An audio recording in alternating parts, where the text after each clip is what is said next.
Welcome to another Founder Wisdom Pod. We have Mariah Macinnes with us today. She's founder at Content Queen Mariah. We're going to talk about a bunch of things. Mariah has an interesting story and is obviously all about content. I have a bunch of questions for her. This podcast is brought to you by botbuyer.com. If you want to start scale, be invited to podcasts like this one. Podcasts are cool to learn, to be invited to other pods as well. I can help with that, get sponsors, monetize your podcast through unconventional ways. I can help you with that, botbuyer.com. Mariah, welcome to the pod. Can you tell me a bit more about yourself and your business? Yeah, thanks so much, Charles, for having me. So yes, I am Mariah, founder of Content Queen, and currently living a bit of a digital nomad life as we speak. I'm settled in Melbourne, but just got back from 4 months in Europe. So yeah, I founded this business in 2019 to live that digital nomad lifestyle. I worked a very corporate life before, and it wasn't really for me. And it's just crazy now when you're living that entrepreneurial life and it's like a Wednesday and you're in some random place. Like I was in the Sahara on a Friday, and that was pretty cool. So I work with my partner who's Colombian. I'm trying to learn a bit of Spanish. And in my spare time, I'm working or traveling. So that's a little bit about me. And yeah, happy to chat and excited. I have a few stories to tell and a bit of a journey, and I'm sure we'll dive into that. But yeah, really happy to chat with you today. My pleasure. Let's start with the corporate life. What led you to start your company? Yeah, super interesting because I know a lot of people share their corporate life as being like really bad, really toxic, all that. I actually was really lucky. I had an amazing boss. He messaged me recently, wants to catch up now that I'm back in Melbourne. But I wanted something else. I didn't really like that. And especially living in a city, you commute 1 hour to get to work. You work your 8 hours and then you drive home. It takes an hour. I was always that one that was like trying to plan stuff after work. Like, can I go to the beach for an hour in summer? Or can I go to a festival in the city? How can I navigate that? And for me, I loved the idea of travel. I spent all of my money on travel. I literally had like credit card debts, no annual leave. Like I was that person. And it's made me think like, how can I do this long term? I jumped on Fiverr, if anyone knows the freelancer platform, made myself a profile and started charging $10 press releases, which probably isn't going to make you a successful business, right? $10 press releases. Crazy. Had some interesting feedback and reviews and all sorts of stuff that could damage your soul and your mindset around this kind of stuff, even though it was my profession. Apparently people thought I wasn't very good at it. And then I remember my parents saying, maybe just have a break from Fiverr. Like you seem a bit down. So I had a break, and then did a little bit of work on myself and was like, you know what? No, I think I can make this work. And it was sort of after being kind of coached into that sort of network marketing thing, because, you get promoted the ideal life and everything. And I was like, maybe I could do this for myself rather than, doing it for someone else. And I remember a guy at work telling me, you write every day, just write for people. And so I did. I started my Fiverr journey again, and with more confidence and, really believing in myself, and picked up more clients, and more clients, turned into a website turned into more social media, and here we are. And tell us about the tumor scare you had around that time, and how did you deal with that? Yeah, so I went full-time in my business in 2020 during the pandemic, working part-time for my full-time employer, and thought there's no better time than now. I'm locked in my house and I'm paying my brother $75 a week in rent. So I didn't have any expenses. So I quit my job. And during that time, I was sort of going through some health things. I wasn't really sure. I couldn't even define what it is because I just never knew. I never was like, this is your diagnosis or this is what's happening. I just had symptoms of things. And it was 2020, no procedures were getting done until finally I had a camera down my throat. And I remember reading that bit of paper and it said carcinoid tumor. And I was like, huh? And I just kind of Googled it, shouldn't have. They're like super rare. Steve Jobs died of a carcinoid. And I was like, okay, cool. We're just going to end that browser and just deal with it when I hear from my doctor. And she contacts me in November through telehealth and says, yes, you have a tumor in your bowel, but it's benign, you'll be fine. But there's, a doctor can say that to you, but as soon as you get off the phone call, you burst into tears because you feel like your body has completely failed you. Anyway, I decided I was moving to Sydney in that time. So I said to my doctor in Melbourne, well, I'm going to Sydney. She's like, okay, go to Sydney. We'll deal with it when you get there. There's another hospital there, so it's fine. It's the same, like under the same company. So I go to Sydney. I talk to someone. They refer me to a surgeon. The next thing I know, I'm in a surgeon's office 2 days before the new year. Him telling me that no, in fact, they think it's spread and I might need a major surgery that's not done on people my age. It's done for pancreatic cancer and people over the age of 60. So that was a real huge shock to me going into 2021 with this on my mind. Like, what does that mean and I'm like, I run a business. So like, what does that mean? He's like, I think that's the least of your worries right now. Like, you could have cancer. So let's just like calm down. I was like, okay. So I go through the motions and he did some scans and my tumor had moved into my pancreas. And if anyone knows, pancreatic cancer is like one of the most deadly cancer in the world. So it's like pretty serious. Mine didn't end up being pancreatic. Mine was called a neuroendocrine cancer. Your endocrine system makes up your reproductive health, your nervous system. So like think stress, like fight or flight, right? And I'm a fight or flight person. I think anyone in entrepreneurship has that level of anxiety that like comes to us when we're like trying to make things work. But I've always been an anxious person. I'd never been diagnosed with any anxiety, but as a kid, I was always like very like anxious and like, you know, would that friend like me? Would that person like me? And in the entrepreneurial world, obviously that's magnified. So I've worked a lot on that in that time, but it kind of made sense to me. I was always stressed. There was always something I was stressed about. So yes, having a cancer of this system kind of makes a little bit of sense when you're like a really stressed person. So I had a major surgery. I had half of my pancreas removed, part of my bowel and stomach. So my digestive system looks very different to everyone, unless you've had a Whipples, to anyone listening. And navigating that in a business is really hard. And my identity went a different way at one stage. I identified myself as sick. And then I just was like, you know what, my dream was to travel the world. So how can I do this? And had a few hiccups along the way, another surgery. But here I am. I'm still alive. They cut out all my cancer. I didn't need chemo. I see an oncologist every 6 months. So it's very expensive in travel when you have to come back to Australia every 6 months. But I just wanted to live my life. I was sick. I didn't want to wait in Sydney for 10 years, seeing an oncologist every 6 months because I'm sick. Like I just wanted to live my life. So here I am. I'm very healthy. Like you could, if you looked at me, you'd be like, this chick did not go through that. Yeah. The only signs I have is a 30 centimeter scar from like under my sternum all the way down to below my belly button. That's kind of the only signs that I have. And every now and then, if you're with me all the time, maybe I'm a bit tired sometimes, or maybe, you know, a bit of food upsets me. But apart from that, I'm looking pretty healthy, which is amazing. You do. So how do you take care of yourself nowadays? Yeah, I live a lot of a more slow life. I do work. I love my work. And I do work like, you know, a lot, I guess.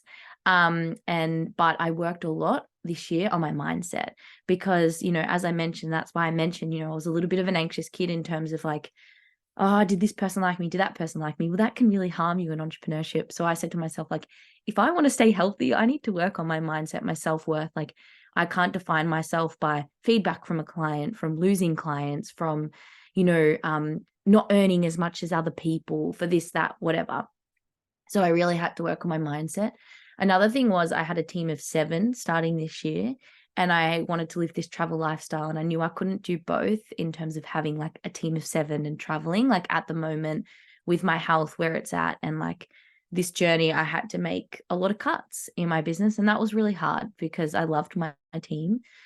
So I had to cut back a little bit. I had to cut clients back a little bit so that I could do this travel life, be healthy, and still have my business. And now I'm at that stage where I can now start to like pick up a bit more now that I'm confident in where I'm at. But a lot of like, yeah, looking after myself, you know, working from bed if I need to and not feeling guilty, being mindful of the food I eat. Like that's a big thing. I'm a sugar addict. So, and sugar and me are not friends. So just like really trying, but just learning all the time. I make so many mistakes with my health, but I'm growing, I'm learning, I'm understanding things that don't work. But I think the biggest thing is like that stress, like you can't eliminate stress. You can't, but trying to like do what I can to make sure that it doesn't like really take over me, because I could end up back in hospital, or, you know, my tumors could grow back. Tumors can grow back all the time. So like, I'm like, yeah, in that stage where I just need to remind myself that, because just because I feel good doesn't mean there aren't things potentially happening in my body. So yeah, number one is my health always. And that's something that I have to keep reminding myself, especially when you get new clients or you get really excited in business and you're like, yes, let's go. And then you're like, hang on, your health. So yeah, it's been hard, but I'm still learning. Interesting. I've done the nomad thing with my wife for 7 years. Mm-hmm. Started here and ended here, the nomad journey. Now we're into buying houses. We have dogs and soon kids. We maxed out this life, I think, like the plane, the traveling, the stress that comes with it. It's Mm-hmm. not always cool, but we definitely juiced it out and have a lot of fun while doing it. Not a lot of nomads travel with their partners, and sometimes can be pretty messy to deal with that at the same time. So how did you meet your partner, and how do you keep the relationship healthy while traveling? Yeah, that's such a good question, because literally he works with me. So it's like there's a lot, right? You're with that person all the time. Like I've been with my partner every day since like November last year. Like that's a lot, right? Like I love seven him to years on death, my but side, every day, 24 yeah, 7. it's a lot, right? Like love him to death, but that's a lot of time. And like he feels the same, right? So and it's super interesting because we were literally reflecting on last night, like how full-time travel is. Like it's relentless. It's a full-time job. And everyone's like, yeah, but like it's amazing. Of course it's amazing, but it's tiring. Like the train trips, like we traveled 3 days to get back to Australia.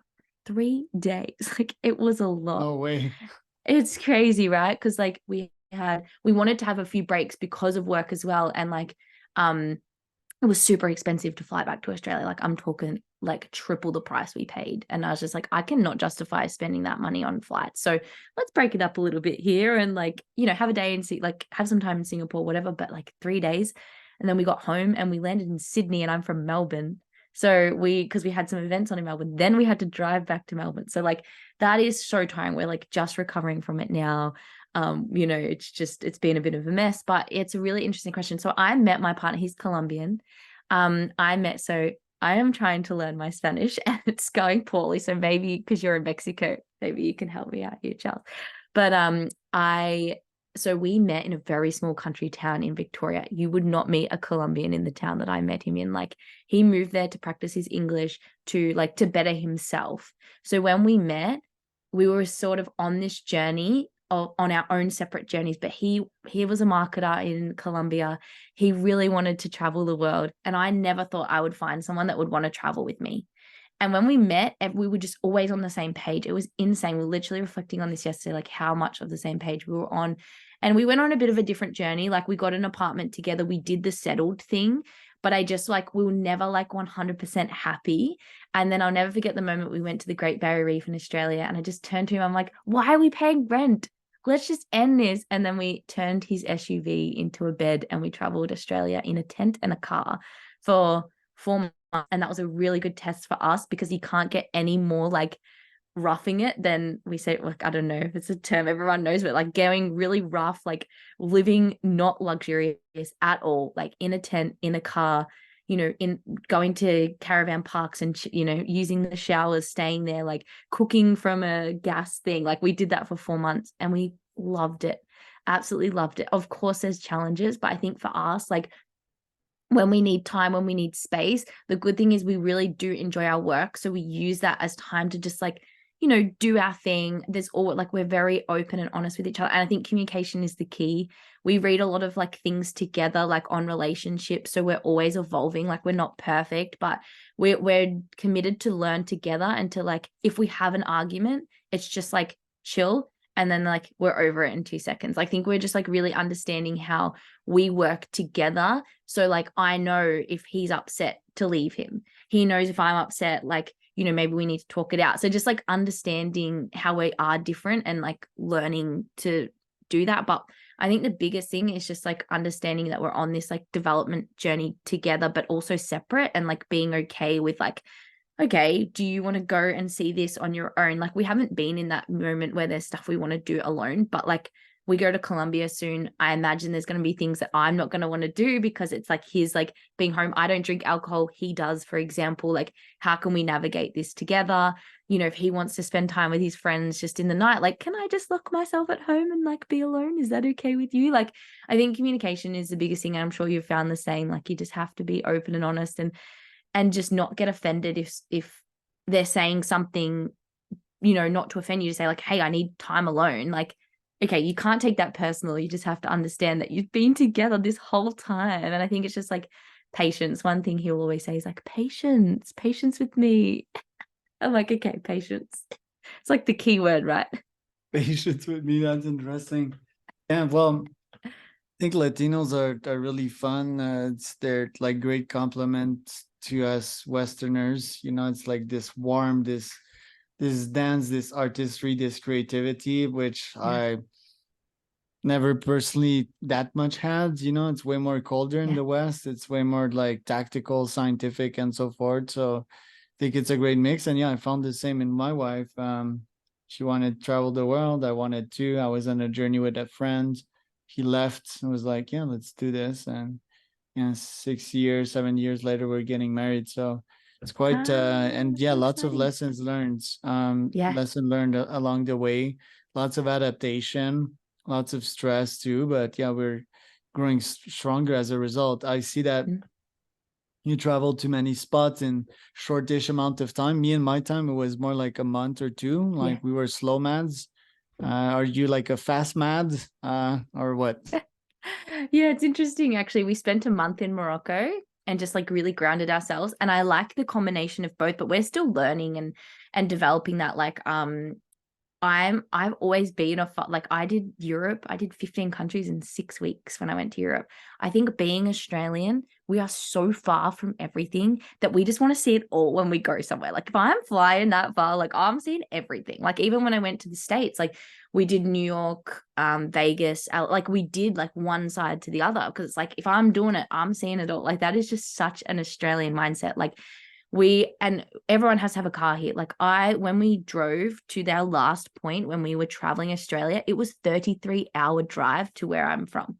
So like we went far, right? Like, and we covered off things. Like we could never really, even then, we could never really stay anywhere longer than a week. And we're like, vamos, let's go. Come on. Like we're done.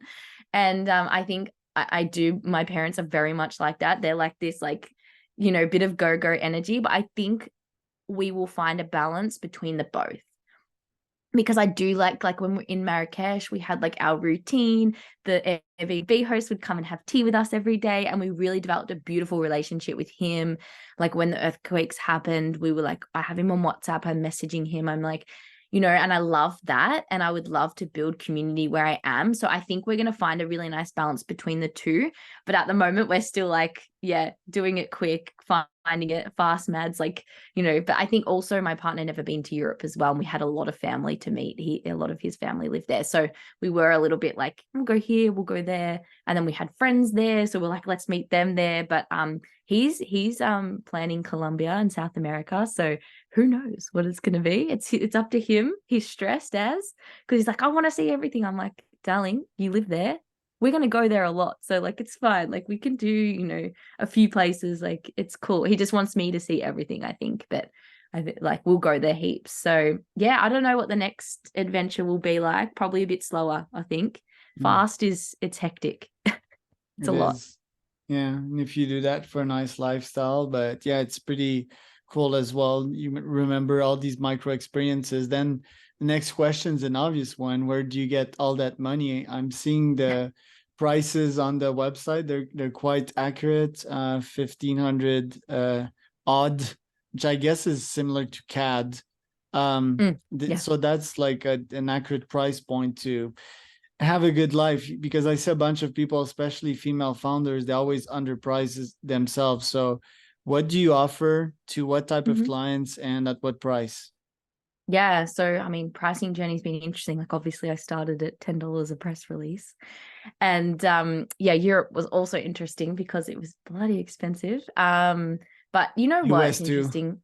Like, oh my God, I can't believe how, like, New I went to York, Europe in 20, Vegas, like yeah, shit, Vegas. I mean, crazy. I think we spent 5 to 10K in like 3 days, and that was nothing. People spend 100K a day in Vegas.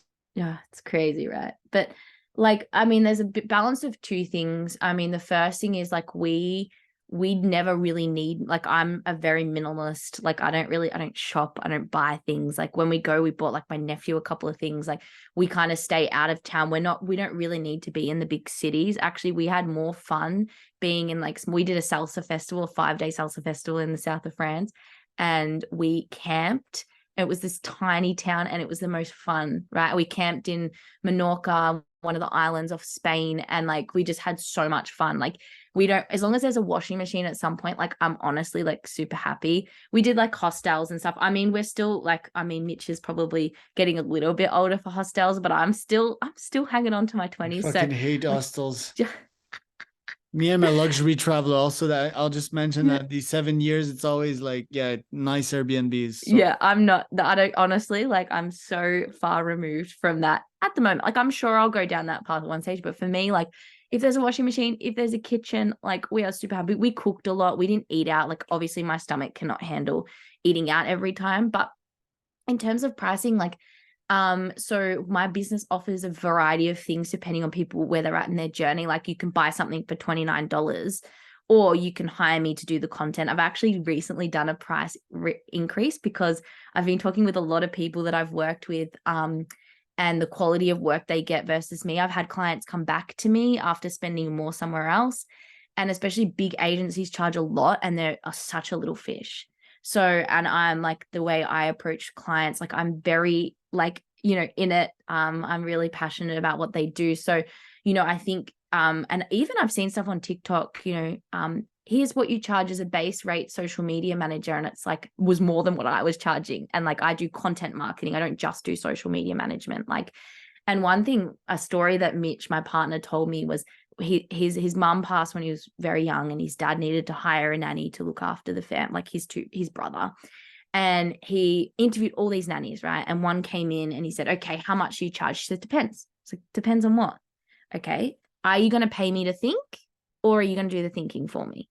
And he's like, explain. She said, okay, do I have to work out what I'm going to cook them, what they need to wear for school, what their homework's going to be? Or are you going to tell me that you're going to write me a list and I just tick it off?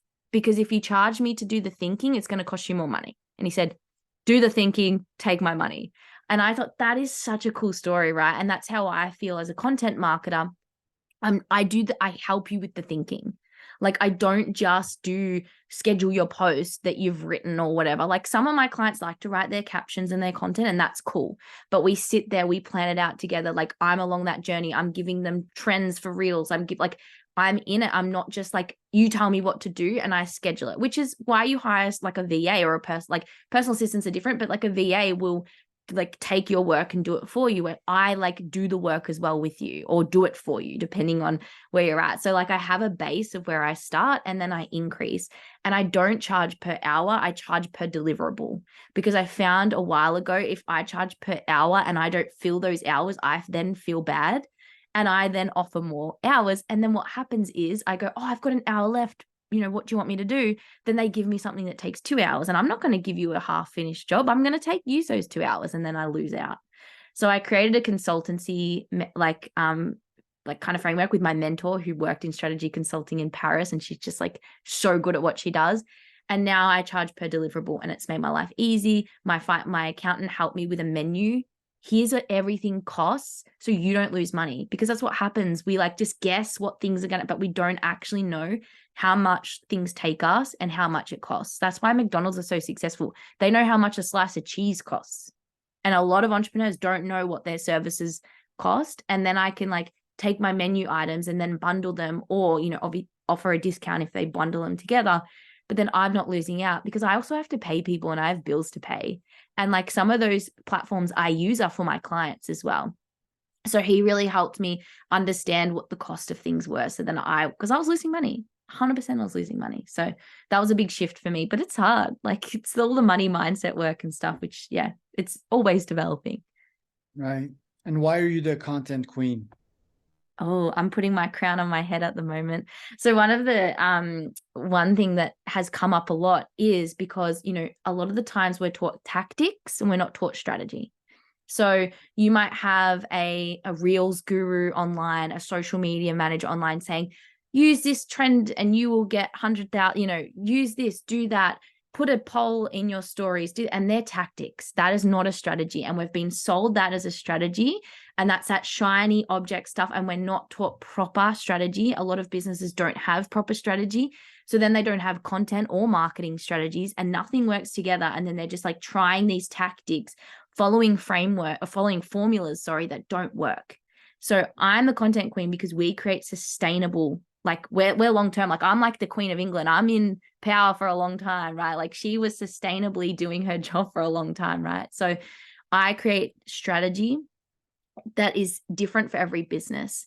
Yes, it's based off a framework, but every business is different. And like I have clients where, you know, podcasting is huge for them. I have clients where it's more their leads come through social media, but you can't have someone sit there and tell you, do these strategies, which are tactics, and follow my formula and you will have success, because you absolutely won't. You have to tailor it for your business. And I think like we're not taught that. We just think like, oh, this person got 100,000 followers, I'll just do what they did. But they're also teaching social media. If you're not teaching social media, you're not going to get the same success as them. And I think we're misled. So, you know, as like the queen of content, I'm helping you do it sustainably. And I think like that is, we burn out. You know, if I told you have to post 2 times a day, do this, do that, you'll burn out. So that's why I'm content queen. There you go. And what's your strategy with the podcast? Yeah, so my strategy is actually my biggest player in my content marketing strategy. You'll be very happy to know that. So I repurpose my podcast throughout everything. It's like my lead gen. It's how I, capture my leads. It's how I get my social media content out there. It's like, it's my middle funnel. Like if in the funnel, it's my middle and it drags people to the bottom. Like my podcast from the minute I started it was always my biggest, my core channel in my strategy. If my clients have a podcast, it's their core channel as well. And I just get as much information out of it as possible, repurpose it. And then of course it's a collaboration strategy. If I get people on my show, then we share the content out. I also, use it for like, generating network, all those things. So it's not just for content, right? Like podcasting can help you in all areas. It's my authority as well. Like when people, I've got a podcast, they're like, okay, this chick knows what she's talking about. And it actually helps with speaking gigs as well, because it's like a bit of a portfolio as well. So my podcast is the core channel in my content strategy and also a big player in my business strategy and overall marketing. Love it. Where can people find out more about you, Mariah? So yeah, Instagram's the best place, Content Queen Mariah. So it's Maria with a H to spell, or contentqueenmariah.com, and you can check out my podcast and everything there. I'm Charles Cormier, host. That was another Founder Wisdom podcast with Mrs. Mariah, Content Queen.